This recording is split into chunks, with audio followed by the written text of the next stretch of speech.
Imagina esto conmigo. Un lunes cualquiera, te despiertas en Ciudad de México, en Monterrey, en Tijuana, en Los Ángeles, en Chicago o en Houston.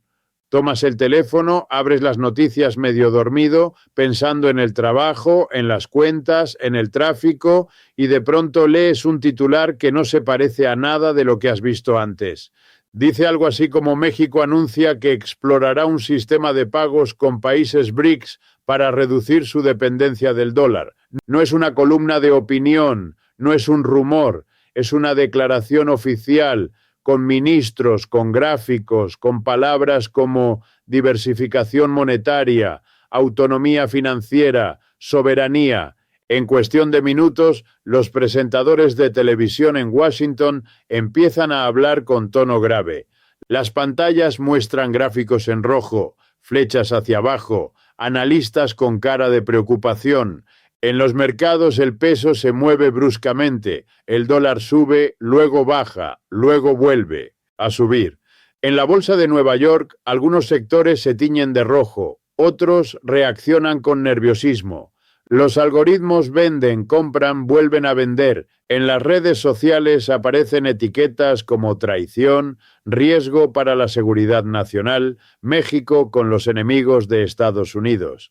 En el mundo político estadounidense, alguien como Trump o cualquier otro político que aspira a presentarse como el gran defensor de la nación sale a decir que México se está alineando con potencias rivales, que eso no se puede tolerar, que habrá consecuencias, que se revisarán los tratados comerciales, que se estudiarán sanciones, que se protegerá al pueblo americano frente a decisiones irresponsables. Palabras fuertes, palabras calculadas para producir miedo. Ahora bien, déjame ser muy claro desde el principio. Un anuncio de ese tipo no sería solo un movimiento técnico de política económica, no es simplemente cambiar un programa contable, no es solo una nota para especialistas en finanzas, sería leído especialmente en Washington como un acto de rebelión geopolítica controlada, como una señal de que un país históricamente subordinado al diseño del dólar imperio está probando los límites de esa subordinación. Mientras tanto, en los barrios obreros de México y de Estados Unidos, la conversación sería otra.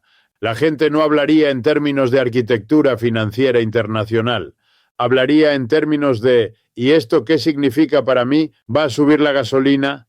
¿Va a bajar mi salario? ¿Qué va a pasar con las remesas de mi familia? ¿Me van a despedir? ¿Las cosas se van a poner más caras? Es decir, la pregunta de siempre, ¿quién paga la factura de estos movimientos? Eso es exactamente lo que quiero hacer contigo hoy. No quedarme en la superficie del escándalo, no limitarme a las declaraciones ruidosas, sino ir al núcleo estructural de la cuestión. En otras palabras, examinar con calma una pregunta que muchos medios prefieren no formular de frente. ¿Qué pasa si México empieza de verdad a romper con su dependencia del dólar? ¿Qué se mueve en la cima del sistema? ¿Qué se mueve en la base? ¿Y por qué esa posibilidad produce tanto miedo en Washington? Cuando hablamos del dólar, no estamos hablando solo de un billete verde con la cara de un presidente. Hablamos del software del imperio, del programa invisible que organiza la economía mundial desde la Segunda Guerra Mundial para comprender por qué un país como México, pegado a la frontera, con un comercio gigantesco con Estados Unidos, se vuelve una pieza tan delicada en este tablero. Necesitamos entender qué es el dólar en ese sistema, de dónde viene ese poder y cómo se paga.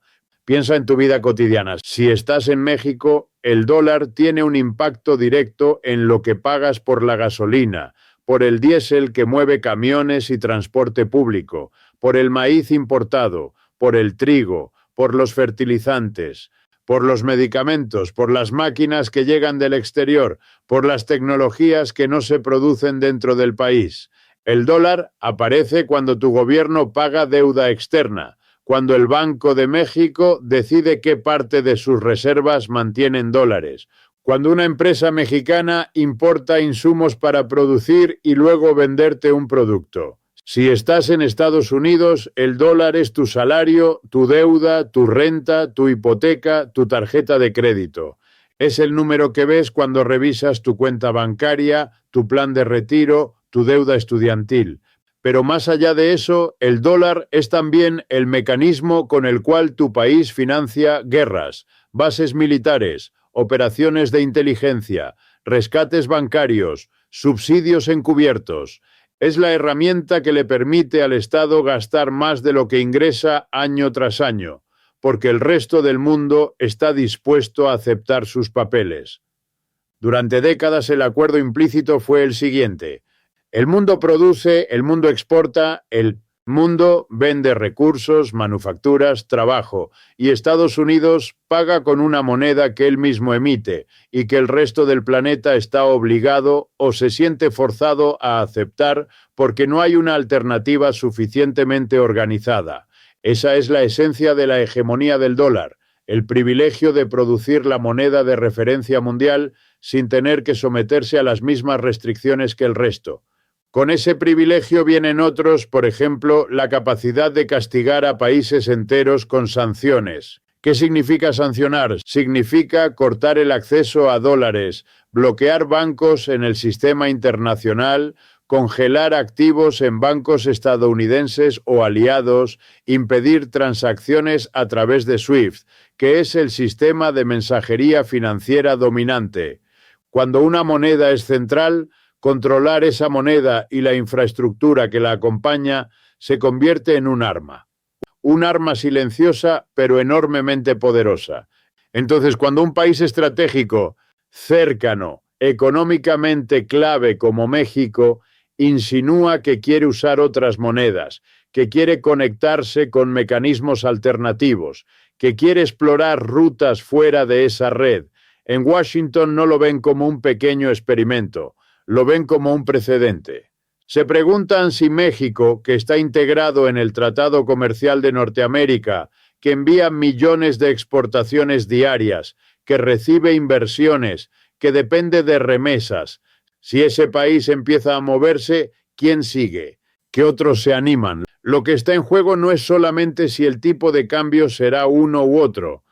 Lo que está en juego es cómo se distribuyen los costos de la crisis del sistema. ¿Cómo se reparte el poder de decisión? ¿Quién puede decir no? ¿Y quién está condenado a decir siempre sí a lo que dicta el centro imperial? Para entender por qué estamos en este punto, hay que regresar un poco atrás en la historia. Después de la Segunda Guerra Mundial, Estados Unidos sale como la gran potencia industrial intacta. Europa está devastada, Japón está devastado, muchas economías del mundo están en ruinas. En 1944, en Bretton Woods, se organiza un sistema monetario internacional que convierte al dólar en la moneda central respaldado por oro. El mensaje era Do, equivale a una cantidad fija de oro. Los demás países fijan sus monedas en relación con el dólar y así se construye un orden estable. Eso dura algunas décadas. En los años 70, vínculo con el oro se rompe, pero se construye otra forma de sostener el poder del dólar, el llamado petrodólar. Los acuerdos con países productores de petróleo, especialmente en Medio Oriente, establecen que las exportaciones de petróleo se hagan en dólares. Eso obliga a muchos países a acumular dólares para poder comprar energía. Es una manera de crear demanda forzada de dólares en el mundo entero. El resultado es que el planeta entero trabaja, exporta, vende y Estados Unidos a cambio emite más y más dólares, más deuda, más bonos del tesoro. Mientras haya confianza en esa estructura, mientras los demás acepten esa moneda, el sistema se mantiene. Pero ese arreglo no es neutro, tiene beneficiarios claros y tiene costos enormes, muchas veces invisibles para las mayorías.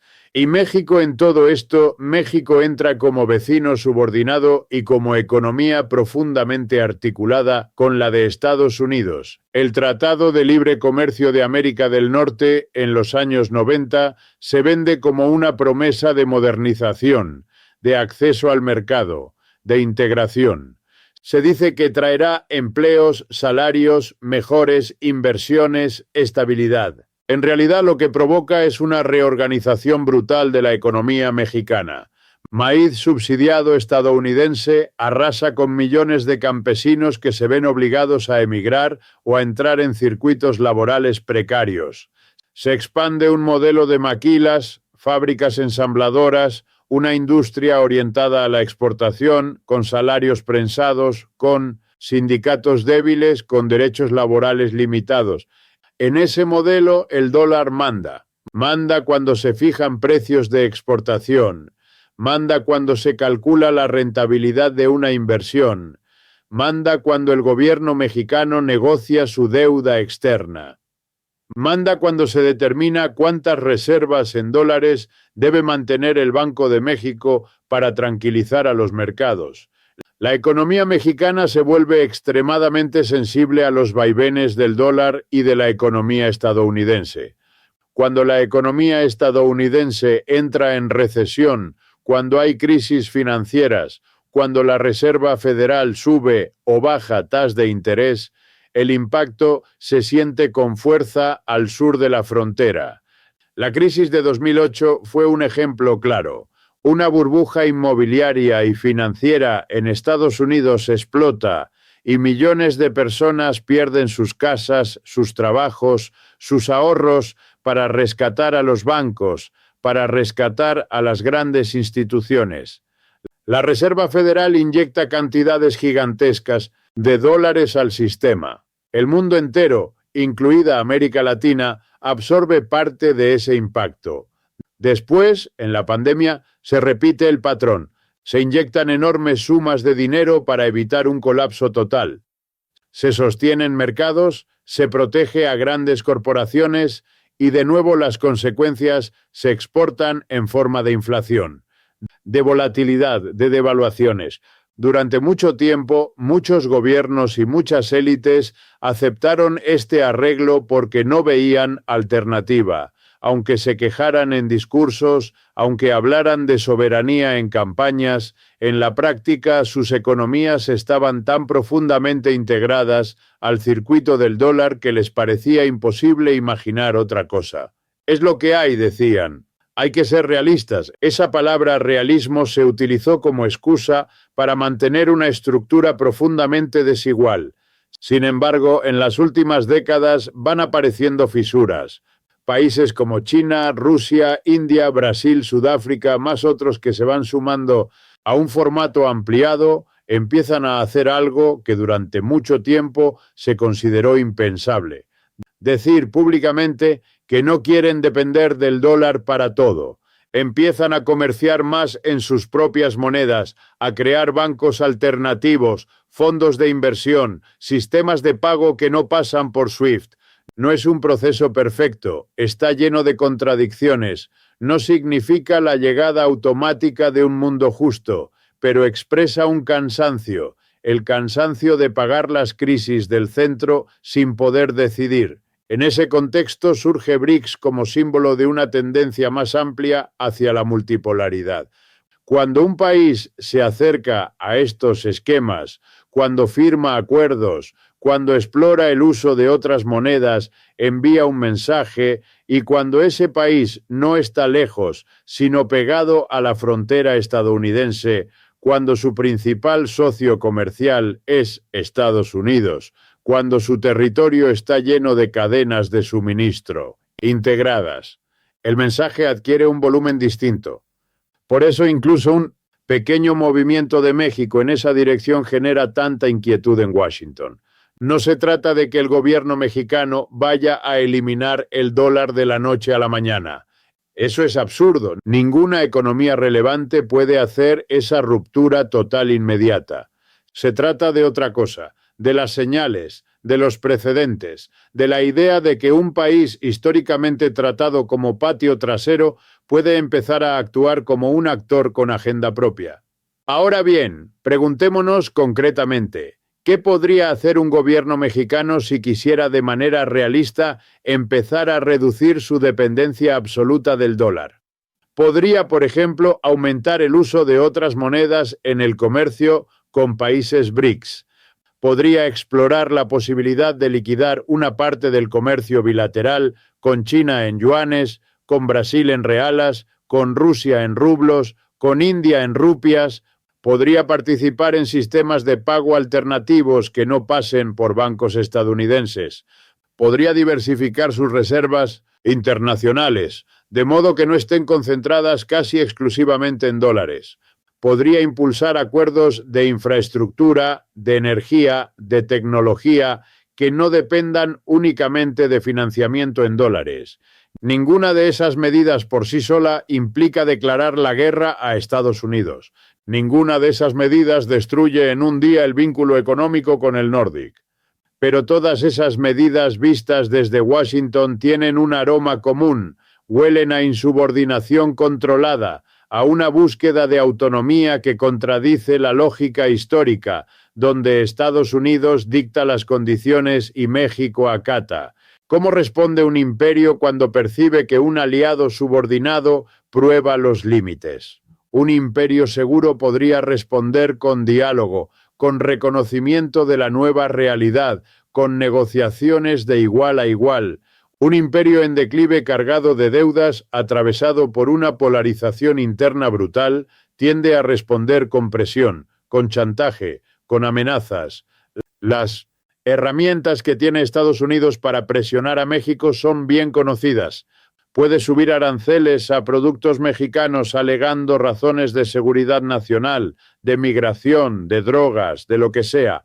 Puede endurecer la vigilancia financiera, imponer reglas más estrictas para bancos que operan entre ambos países, dificultar el flujo de remesas.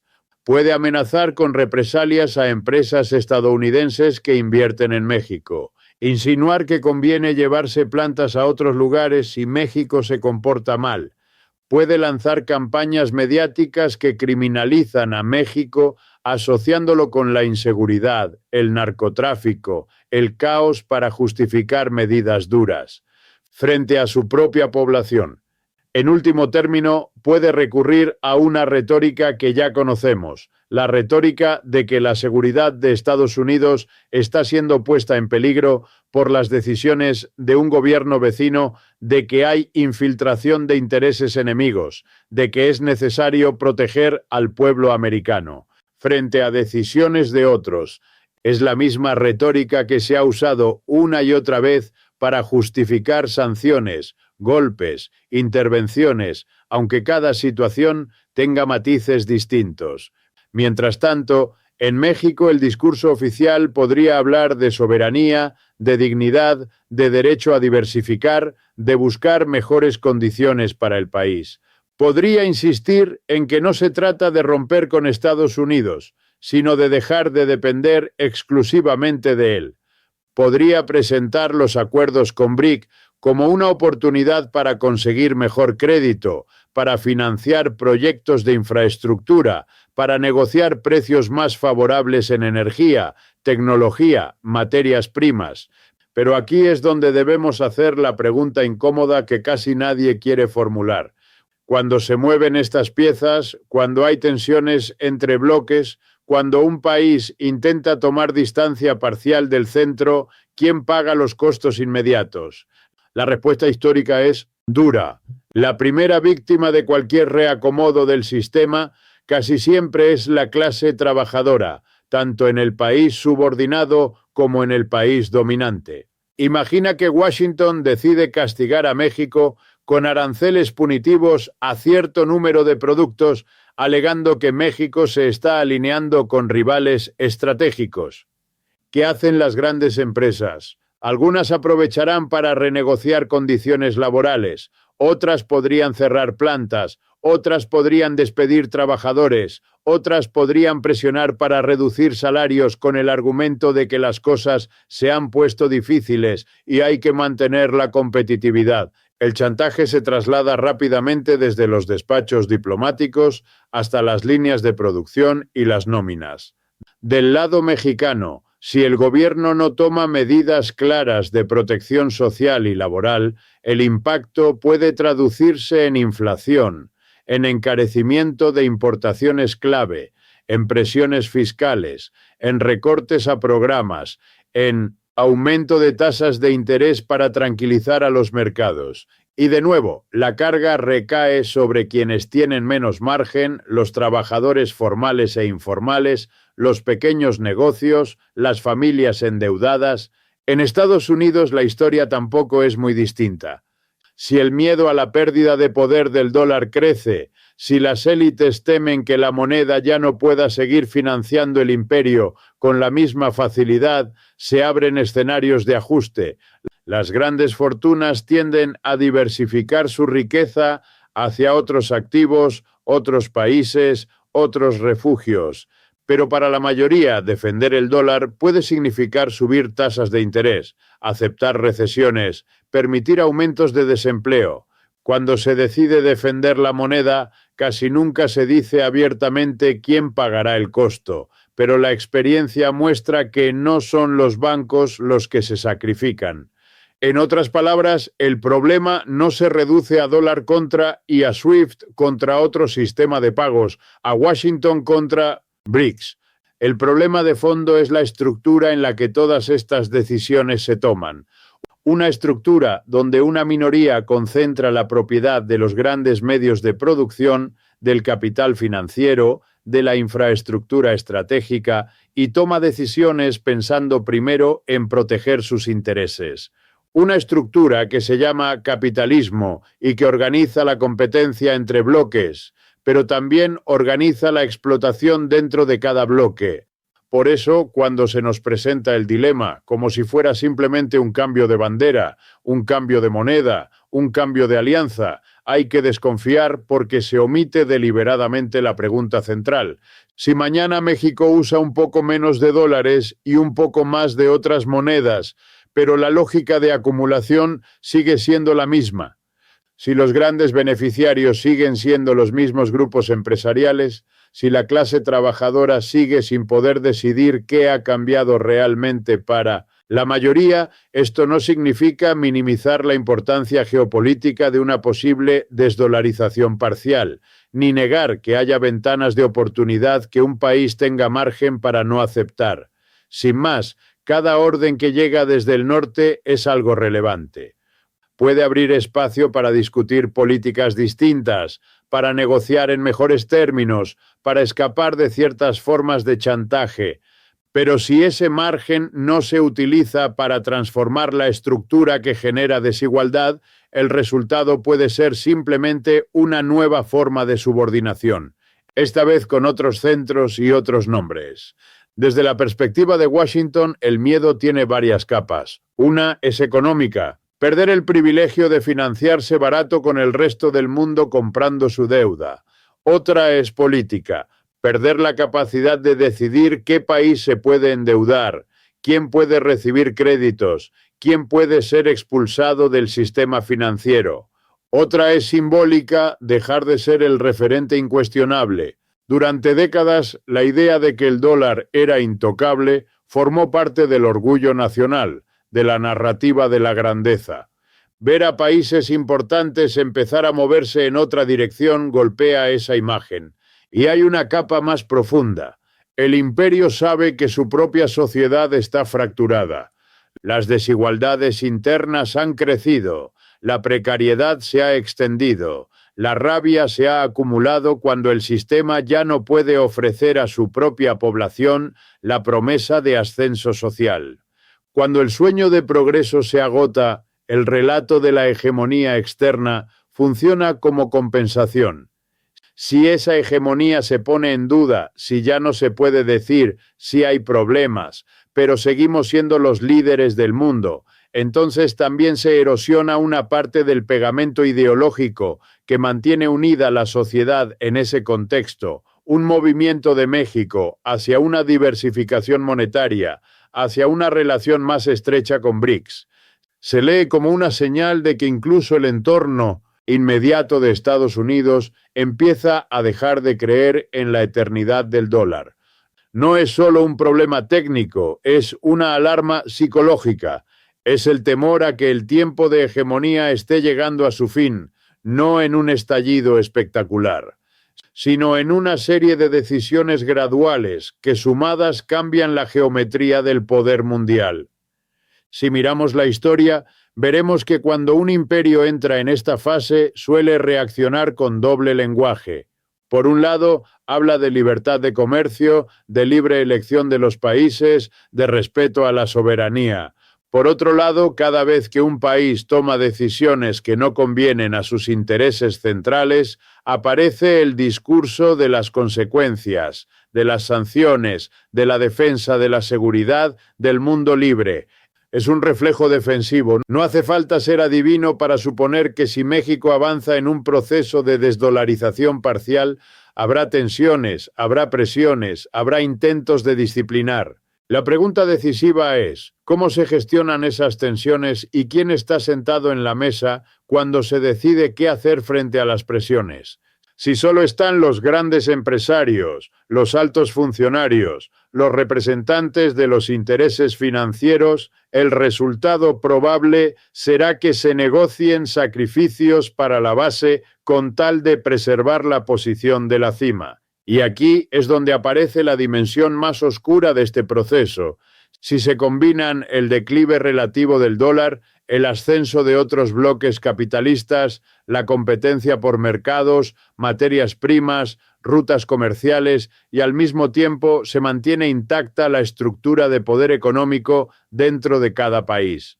Lo que se abre no es un mundo de cooperación justa, sino un mundo de competencia brutal entre imperios, donde los campos de batalla pueden ser financieros, tecnológicos, comerciales, militares y donde los que ponen el cuerpo, el trabajo, la vida, son siempre los mismos.